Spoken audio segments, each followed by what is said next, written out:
evening, I'm Ebony Brand, and today is Thursday. It's the 23rd day of February 2017.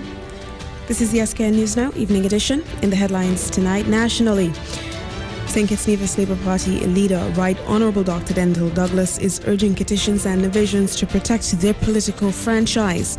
Regionally, Antigua and Barbuda's ambassador to the United States of America is urging the country to prepare for a possible influx of deportees.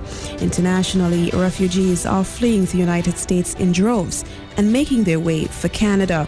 We've got the details of these stories and more straight ahead in this evening's edition of SKN News Now.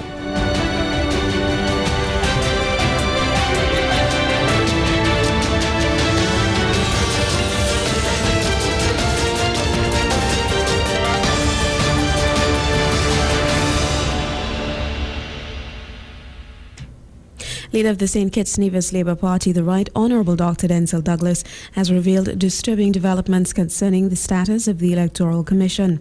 During his presentation at last evening's town hall meeting in St. Peter's, the former Prime Minister reminded the Federation of the utmost importance of protecting one's political franchise. He said this was of particular concern as he's been informed that the Electoral Commission is still not functioning. We must do everything and anything possible to protect that right to vote that we have achieved in 1952. My dear citizens, what then must we do to protect that right?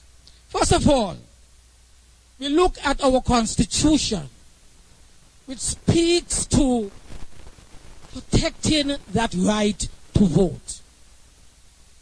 The Constitution speaks, for example, of having an electoral commission, which Marcella referred to earlier.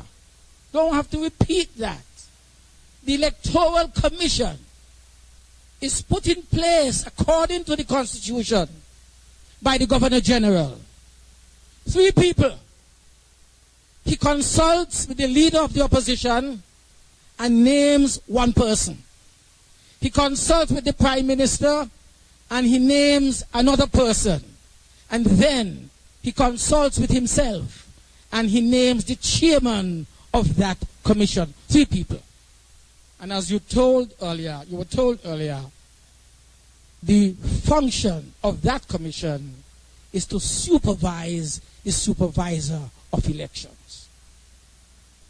Therefore, as we look towards protecting our right to vote, we have to make sure that the commission is functioning. I want to emphasize tonight that I have been informed officially that the commission is not functioning. It is not functioning. And there recently was correspondence that was sent to the chairman of the commission, saying to him, with all that we are hearing, the Attorney General is saying, and all that we are hearing, the supervisor of elections saying on the radio and also in the printed media, how come we of the commission don't know anything about these things? How come there's no meeting that is being called? How come the supervisor who is supposed to report to the commission is not reporting to the commission, as Marcella told you a moment ago? It means, therefore, that the commission, as it stands, is not protecting at all our right to vote. That's why we have to look elsewhere to protect our right to vote. Dr. Douglas also shone doubt on the ability of Attorney General Vincent Juicy Byron, whose ministerial portfolio includes responsibility for the electoral system to protect the political franchise of the people of St. Kitts and Nevis. But when we look further, we have to look at the minister responsible for the electoral system, who happens to be the Attorney General. So the commission is not functioning. And then you hear that the Attorney General is receiving reports from the supervisor of elections instead of the supervisor of elections reporting to the commission. Can we therefore look towards the Honorable Juicy Vincent Byron to protect our right to vote in this country? Can we really seriously think so? Meanwhile, chairperson of the St. Kitts Nevis Labour Party, Honourable Marcella Liebert, says under Team Unity, led by Prime Minister Dr. the Honourable Timothy Harris, individuals' right to free speech is under threat. She was speaking last night as well at the large gathering at the town hall meeting in St. Peter.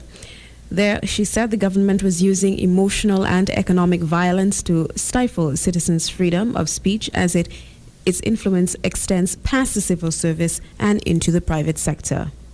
What you have is that the government is using emotional and economic violence against the people of St. Kitts and Nevis.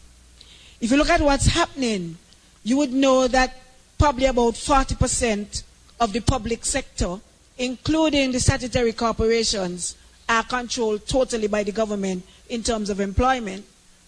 And then if you add to that the influence that the government has on the private sector, you could get as much as about 75% of the workforce either directly or indirectly controlled by the government. About 75%. Ms. Liebert indicated that due to this course of action on the part of the government, it is understandable that persons are afraid to exercise their constitutional right to free speech. People are afraid. People are afraid because they have their families to feed, they have their mortgages to pay, and we understand that. And so when they see people being sent home, people being frustrated, people being dismissed so regularly, some people are afraid. Tonight I got a call from a friend who is saying, Marcella, I would love to come tonight, but I'm afraid for my job. We're in a very sad situation when someone cannot come to a town hall meeting because they are afraid for their job. But it's a reality. It's a reality. Because you know that the Prime Minister publicly disrespected and undermined the Chief Medical Officer. So it doesn't matter. Publicly, in one of his so-called town halls. Next thing you know, the Chief Medical Officer was sent home with immediate effect. All because he disagreed with an illegal stem cell activity that was happening at the Joseph and France General Hospital. St. Kitts and Nevis has taken a major step backwards in the 2 years since it elected the Team Unity administration. This is the view of Dr. Terence Drew, who was also speaking last night. He is the Labour Party caretaker for constituency number 8. Addressing the town hall meeting, Dr. Drew said while he understood the appeal of Team Unity's promises to deliver better for the electorate, it is now evident the people had been duped. This country decided to take a different path. And as I think about it, there is no need really to be angry at the electorate. The electorate has its right, and it exercised its right, and it brings to us an administration. But 2 years down the road, we recognize that we are treading down a very dark road, a very bumpy road, a road that none of us really expected to travel in such a short time. Before the elections, we were promised that we should give up what I would put in colloquial terms, our bread and butter for bread and cheese. But very quickly, we recognize that the cheese is no cheese at all. It is plastic cheese. Dr. Drew went on that under the Labour administration, the country had been continuously upgraded.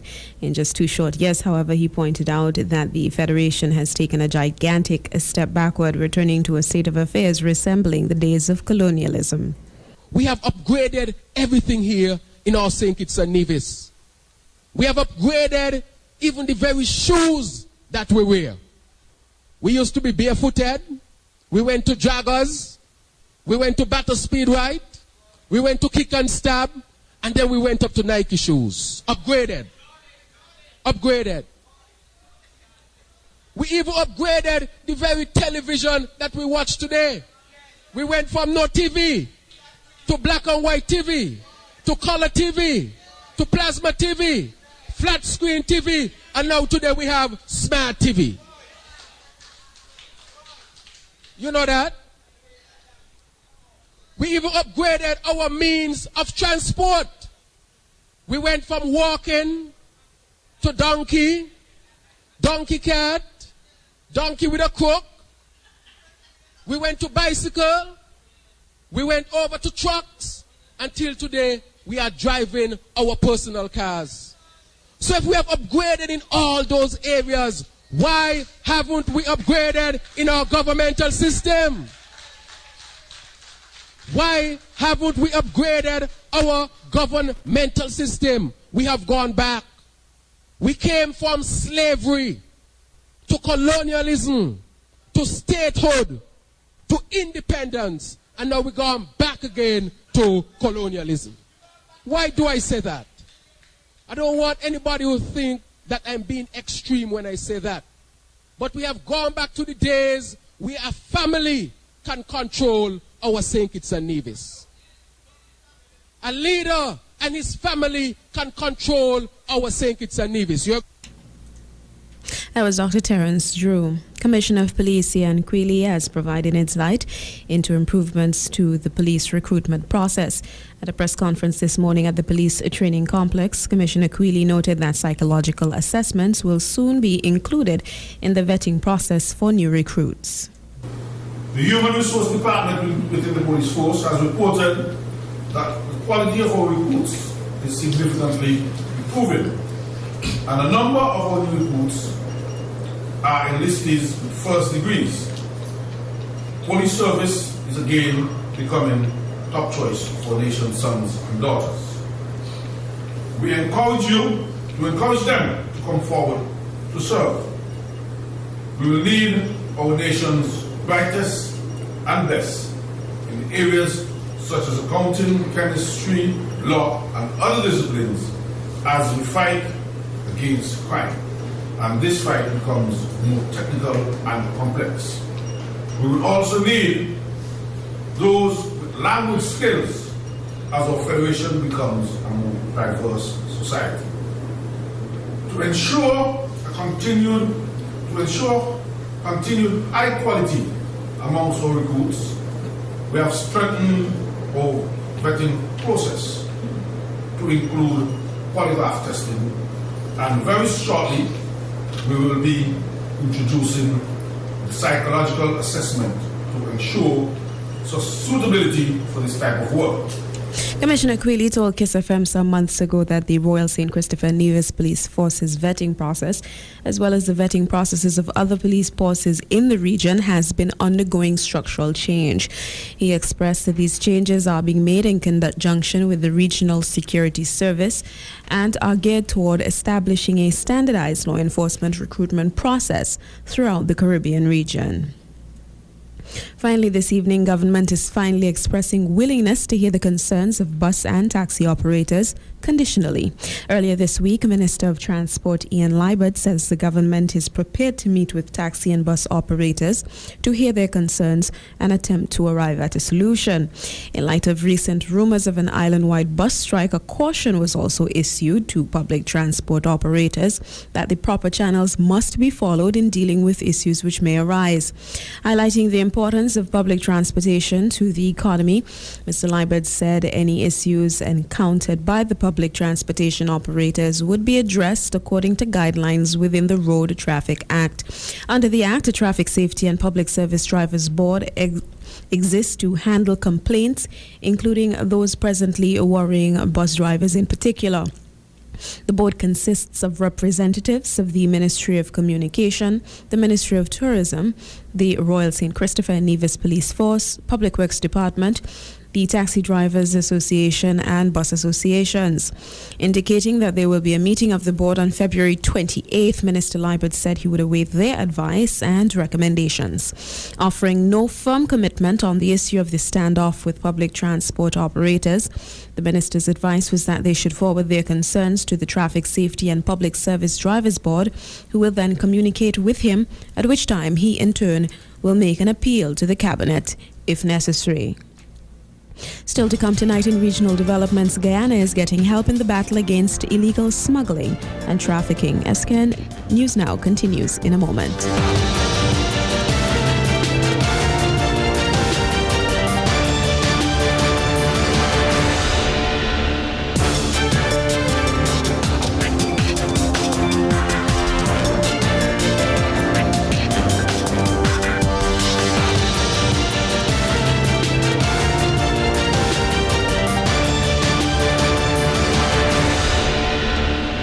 Antigua and Barbuda is being warned to prepare to accept an influx of deportees as the Donald Trump administration in the United States widens the net for immigration deportation. The country's ambassador to the United States, Ronald Saunders, and an U.S.-based Antiguan immigration attorney, Ralph Bowen, have suggested that the matter should be taken very seriously, particularly in light of a communication from Homeland Security in the U.S. which indicates that undocumented immigrants will be picked up and that new officers will be employed to do so, some 5,000 people estimated. Saran has asked the government of Antigua and Barbuda to put receptive measures in place to deal with a possible influx of these deportees, some of whom may have criminal backgrounds, to ensure that they are properly monitored and integrated into society in an orderly fashion upon their return. Sir Ronald said immediately after news broke this week of the new immigration policy, he penned letters to Prime Minister Gaston Brown, Foreign Affairs Minister Charles Max Fernandez, Attorney General Roy Q.T. Benjamin, the Commissioner of Police and Head of the Immigration Department, as well as the Director of the Organization of Drug and Money Laundering Control Policy, warning of the possible outcomes. Much like Saran, Mr. Bowen admitted that the deportation of illegal immigrants is not new. However, it has escalated under Trump's leadership and his determination to implement his campaign promises. The Antigua native said it is now incumbent on local authorities to devise a transition plan for what will be a culture shock to many. In other news from around the region, the Ministry of Education in Dominica is engaging local musicians in an effort to make them more aware of how their work impacts school children. Officials of the Ministry of Education recognize the significant role musicians play in shaping the lives of children. On Wednesday, musicians gathered at the Garowe Hotel conference room for a child-friendly schools and the musician workshop, hosted by the Ministry of Education in collaboration with the United Nations International Children's Emergency Fund, UNICEF. The workshop is geared at educating musicians on the role their music play on students. In his address at the opening ceremony, the Honorable Minister for Education, Peter Saint-Jean, told musicians that they have an influential role in the lives of children. I wish to remind you that our young people listen to you. They listen to what you have to say in song. In fact, they are tuned into every word. In many cases, they are more tuned in to your music than they are to the instruction that is given at school. So without a doubt, a triplicate chant roll, rolls of the tongue of many of our students with much more fluency and accuracy than the social studies or the mathematics instruction that was given to them in a particular day.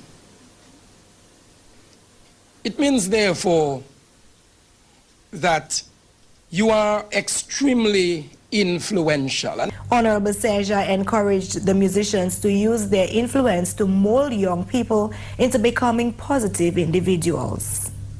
I implore you to consider the influence that you hold where our young people are concerned. And I invite you to discuss with our facilitators here today how you can be at the top of your game in the music industry while sparing a thought for the impressionable minds that are exposed to your music. The Child-Friendly Effective School Initiative was implemented in 2009 with the aim of creating an educational environment which ensures that every child is successful not only academically but socially, emotionally and physically. Officials from the United Kingdom are in Guyana to offer local authorities support in the fight against illegal smuggling and trafficking. Royston Drakes has details. The British-funded security sector reform project is moving ahead as UK advisor Russell Crowe met with key officials to fast-track the project. Crowe was introduced to members of the media today at a press conference called by the British High Commissioner to Guyana. The security sector reform advisor said he will be looking at key areas including the reform of the security defense strategy and securing the border against smuggling and trafficking. Looking at a security defense strategy and sort of a reform program, what that might include, and we'll also hopefully come up with some fairly early wins in terms of actions which can be done during the course of this year. We and he and everybody involved in the project are very keen that this does not become another piece of paper or worthy document which gets done and then sits on a shelf. We are very keen to ensure that what Russell does is actually start delivering and start advising on potential changes to make the security sector more efficient and more effective. The British government is also lending its expertise to the Special Organised Crime Unit. Dr. Sam Setlington was brought back to Guyana at the request of the Ministry of Public Security and has spent time working with the Special Organised Crime Unit to ensure that the changes have been made as per previous recommendations. According to the Commissioner, Setlington also hopes that SOCU will be able to investigate and prepare strong cases that will stand up in court. Suggestions, because there's an awful lot asked of SOCU, or there's been an awful lot asked of SOCU, and they haven't necessarily had the resources, but there's been extra resources. There's been extra training provided to them. So I think he has been able to both build on the recommendations he made, see the areas where there might still be work to be done, and I would expect him before he leaves here to provide a sort of an update on where things are and what additional work needs to be done. I mean, the fundamental, of course, for SOCU is for them to be in a position where they can investigate the cases that are given to them properly and in depth, and that they are able to prepare the cases so that they are as strong as they possibly can be whenever they go to either the DPP or the court. Although Setlington's time in this country is expected to come to an end next month, it is hoped that his time will be further extended. Still to come in the international developments this evening, marine life is under severe threat from tons of plastic waste polluting the world's oceans. Stay tuned.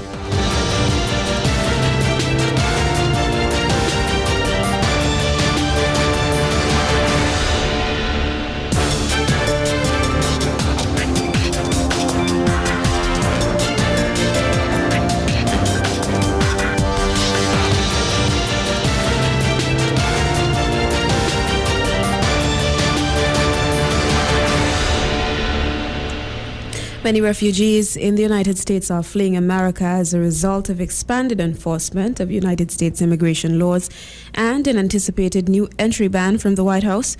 Many asylum seekers are still taking the risk of illegally crossing the U.S. border, but they're not staying.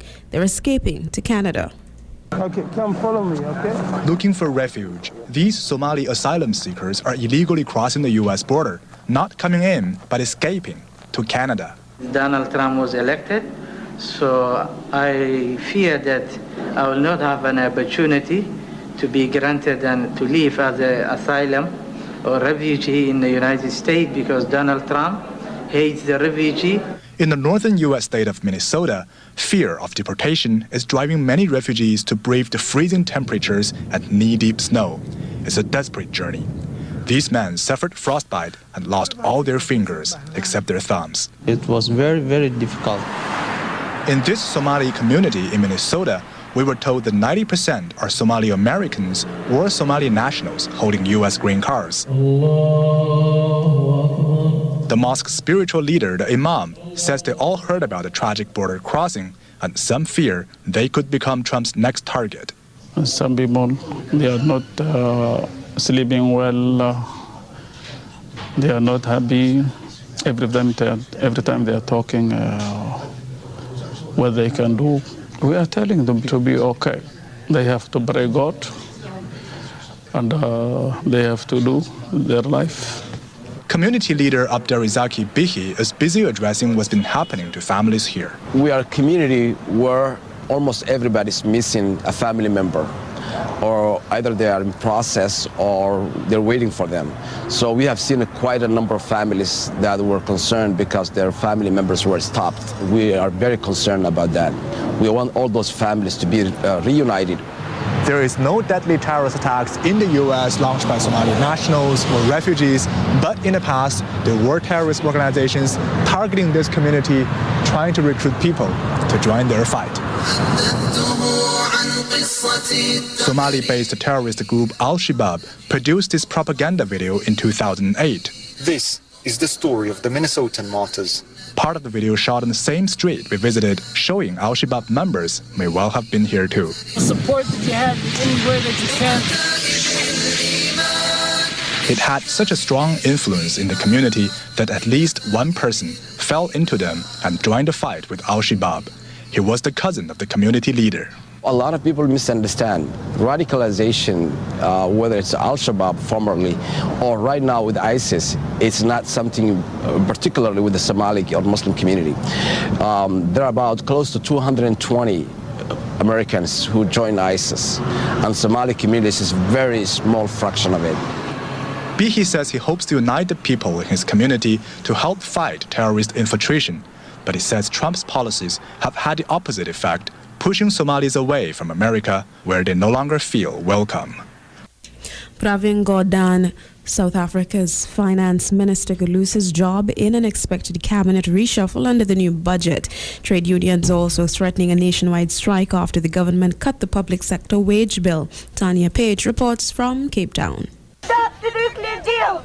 These protesters want the government to save, not spend, on nuclear power stations and to save the job of Finance Minister Pravin Gordhan in an expected cabinet reshuffle. He's credited with steadying the economy after President Jacob Zuma sacked his predecessor over a year ago. That caused a big fall in the value of South Africa's currency. The two men are said to be at odds, but Gordhan did try to deliver on the president's promise to redistribute wealth by increasing taxes on the rich and boosting the social grants which millions of people rely on. The budget is already highly redistributive to the poor and the working families. But the budget alone cannot achieve our transformation goals. We need a powerful combination of effective and targeted government delivery of economic programs. He won't get any cooperation from some trade unions after cutting the public sector wage bill. And they will say to Comrade Pravin Gordhan, who will take the government on, including you, Comrade Gordhan, if you do not listen to us. Nationwide action is threatened. Although economic growth is expected to improve slightly to 1.3%, South Africa's economy faces several threats. They include the possibility of nationwide strike action, which could unsettle investors, stubbornly high unemployment, and the risks surrounding continued political uncertainty. That's led some commentators to describe this as a conservative and defensive budget. They're expecting quite big changes in the Treasury, and I suspect that we're going to see a cabinet reshuffle where we'll be saying goodbye to Gordon. And you can see statements in saying, look, we need to take seriously the credit rating agencies, we need to have stability. So he's talking to those who are going to come after him. And if that finance minister isn't considered a safe pair of hands by the stock markets and ratings agencies, South Africa's economy will suffer. More than 1.3 million tons of plastic waste from Indonesia ends up in the ocean every year. The pollution not only affects people's health, but also marine life and tourism. Step Vasan reports from Bali. Wonderful Indonesia is the slogan the government uses to attract tourists. But in the rainy season, these beaches in Bali don't look anything like the brochures. And plastic waste doesn't just litter the surface. A research team from Australia and Indonesia found that plastics have become a serious hazard for manta rays. These giant friendly fish are protected in Indonesia. The government has realized that a living manta can generate tourist revenues of around $2 million a year. Where once it was poachers, now waste plastic is their enemy. I've been counting plastics in manta ray feeding grounds, and so far our pilot study is indicating that we're looking at potentially 40 to 90 pieces of plastic being... It's tourist attractions, but also inflicts permanent damage to its marine life. The researchers found failing waste management policies. 40% of the country's plastic garbage ends up in rivers and then the ocean. These large pieces of plastic disintegrate into many smaller parts. These small parts, which we call microplastics, are very dangerous because if these microplastics are eaten by fish and we eat this fish, this is very dangerous for people too. In an effort to prevent pollution, Bali will ban all plastic bags from 2018. That's a victory for these girls who campaigned for such a ban for 2 years. There will be more plastic than fish in the oceans by 2050 if we don't do something now. And so I think it turns something on inside of us saying, okay, what are we going to do about it? What's someone going to do about it? So as the younger generation, we don't want to wait until we're older to make a difference. We're going to act now. Melati and Isabel have visited schools and shops to teach Indonesians about the impact of littering and plastic waste, hoping that their example will be followed. But Indonesia's government has yet to start a nationwide campaign to educate the wider public. So manta rays and other fish continue to ingest plastic waste every time they open their mouth. That wraps up this evening's news package. Now for a recap of our headlines this evening. Nationally, St. Kitts Nevis Labour Party leader, the Right Honourable Dr. Denzel Douglas, is urging petitions and divisions to protect their political franchise. Regionally, Antigua and Barbuda's ambassador to the United States of America is urging the country to prepare for a possible influx of deportees. And internationally, refugees are fleeing the United States in droves and making their way to Canada. Stay with us, still to come this evening, Sports Zone.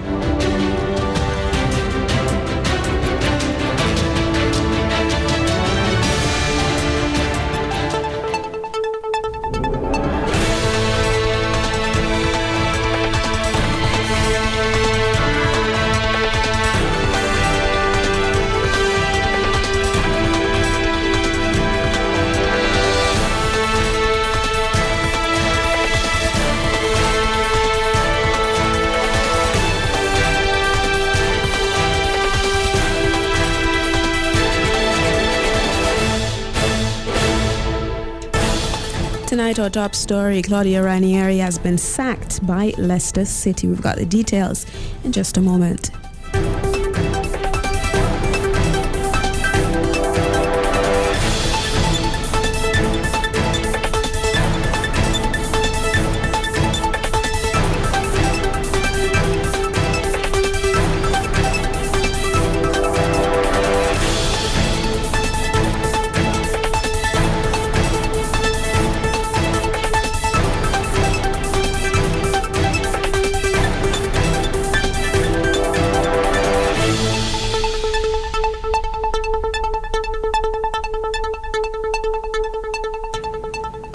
Manager Claudio Ranieri has been sacked by Leicester City 9 months after leading them to the Premier League title. The Foxes are 1 point above the relegation zone with 13 matches left.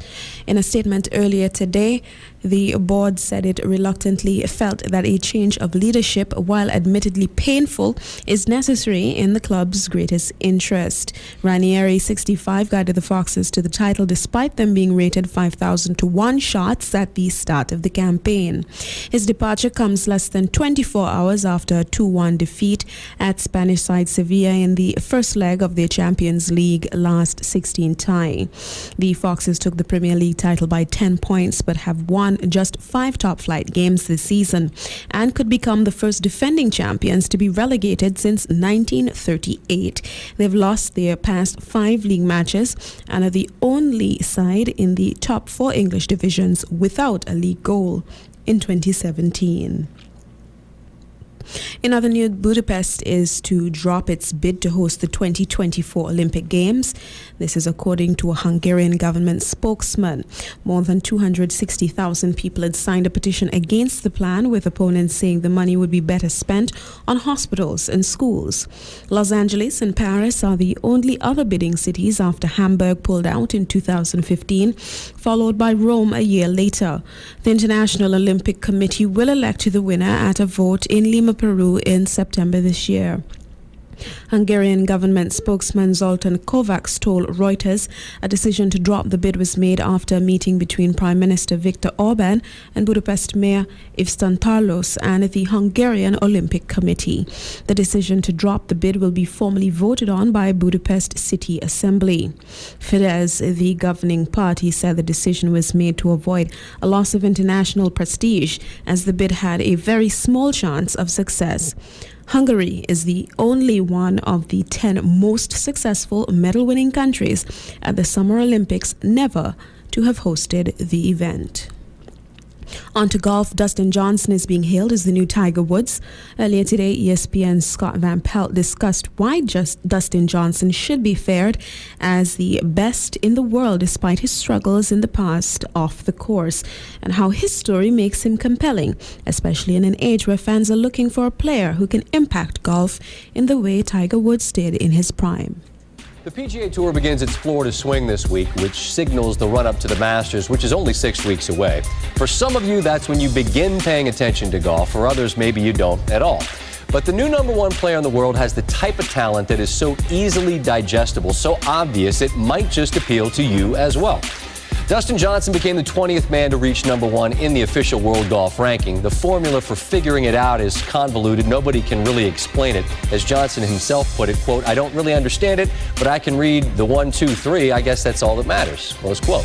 There's no need for him to make it more complicated than that. And when he plays the way he did last week at Riviera in Los Angeles, the game appears that simple as well. Johnson cruised to a 5-shot victory, which extends his streak to 10 consecutive years with a win, which is the longest on the PGA Tour. For so long, the game, and more specifically the fans, and certainly we in the media that cover the game, have looked for somebody to be the next Tiger Woods. And frankly, that's not happening because there's only one of him. But what Johnson can do when he's right, it's similar to Tiger, is a couple of things. First of all, he makes the game appear to be ridiculously easy.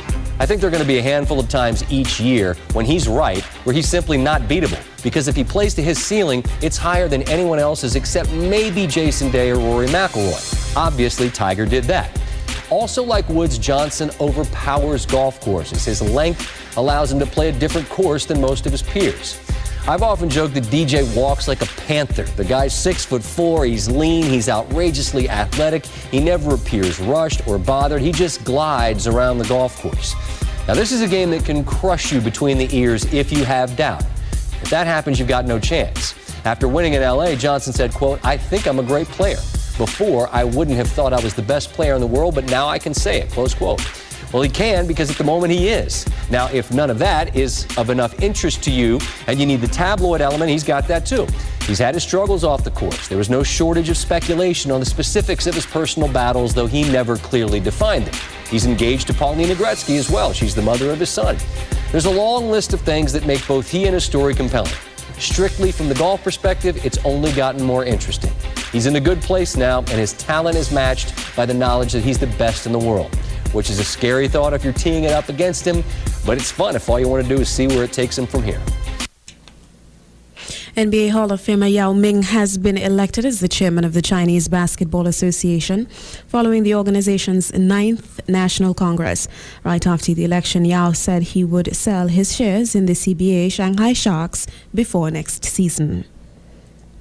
Yao, 37 years old, became the first ever non-governmental candidate to take the position at the 9th National Congress of the Association, which was founded back in 1956. The CBA charter also got revised at the Congress, making the president the association's legal representative, a task formerly performed by the Secretary General. As one of the sports icons in China, Yao was selected first overall in the 2002 NBA draft and played for the Houston Rockets for 9 years while being named to the All-Star game 8 times. He also led the Chinese national team to the last 8 at the 2004 Athens Olympics and then again in the 2008 Beijing Games. In 2009, Yao bought the Shanghai Sharks, the CBA club where he played as a teenager. And last year, Yao was elected as the vice president of the newly established CBA company, which is in charge of the league's management and business development.